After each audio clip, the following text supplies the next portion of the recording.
Hello guys. मामा और भांजे का रिश्ता एक अनोखा ही होता है जो कि खास दोस्त से बढ़कर होता है। लेकिन इस रिश्ते को जब से ज्यादा जाना जाता है जब महाभारत की नींव रखी गई। आज भी बोलते हैं अगर कोई मामा के द्वारा भांजे के लिए गलत बात हो जाए तो कहते हैं मामा शकुनी था क्या।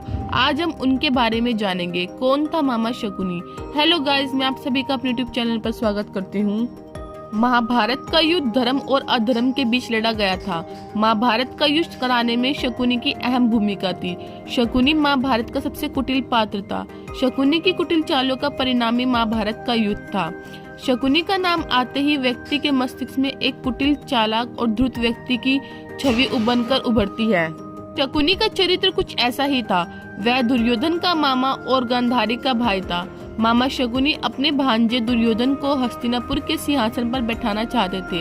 इसके लिए वह तरह तरह की साजिशों को अंजाम देता रहता था। महाभारत के युद्ध में शकुनी का सहदेव ने वध किया था। शकुनी गांधार साम्राज्य का राजा था।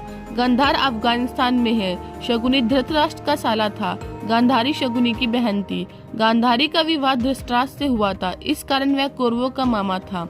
शकुनी को लेकर यह कथा भी प्रचलित है कि शकुनी कौरवों से नफरत करता था। कहा जाता है कि भीष्म जब धृतराष्ट्र के लिए गांधारी का हाथ मांगने गए तो उन्होंने धृतराष्ट्र के अंधे होने की जानकारी नहीं दी। यह जाने बिना ही गांधारी के पिता सुबल ने इस रिश्ते को स्वीकार कर लिया। लेकिन जब यह बात शकुनी को ज्ञात हुई तो उसने इसका विरोध किया। लेकिन गांधारी अब तक धृतराष्ट्र को अपना पति मान चुकी थी, इसलिए शकुनी ने उसी दिन कौरवों का नाश करने का प्रण लिया। बाद में शकुनी ही इस युद्ध का प्रमुख कारण बना। शकुनी जुआ खेलने में निपुण था। चौसर गेम का शकुनी जानकार था। शकुनी हमेशा अपने पास पासे रखता था।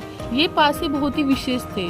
कहा जाता है कि शकुनी ने अपने पिता की मृत्यु के बाद उनकी रीढ़ की हड्डी से इन पासों का निर्माण किया था। ये पासे शकुनी के मुताबिक कार्य करते थे।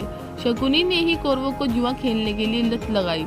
शकुनी का हर समय पांडवों को मारने की साजिश बनाता रहता था। एक बार उसने सभी पांडवों को मारने के लिए विशेष प्रकार के लक्षाग्रह का निर्माण कराया, लेकिन उसकी इस योजना पर विदुर ने पानी फेर दिया और पांडव बच निकले। शकुनी पैर से लंगड़ा था, लेकिन चौसर खेलने में बहुत ही माहिर था। इसलिए दुर्योधन से कहकर उसने पांडवों को जुआ खेलने के लिए राजी किया था, जिसके चलते युधिष्ठिर अपना सब कुछ हार गए। इसके बाद शकुनी ने एक शर्त रखी। शर्त में उसने द्रौपदी के बदले युधिष्ठिर को सारा राजपाट वापस करने के लिए कहा। जुआ में युधिष्ठिर द्रौपदी को भी हार गए। बाद में द्रौपदी का अपमान ही महाभारत का एक प्रमुख कारण बना। महाभारत का युद्ध 18 दिनों तक चला था। युद्ध के 18वें दिन सहदेव ने शकुनी का वध कर दिया। इस प्रकार सहदेव के हाथों शकुनी की मृत्यु हुई। सहदेव 5 पांडवों में से एक और सबसे छोटे थे। सहदेव त्रिकालदर्शी थे।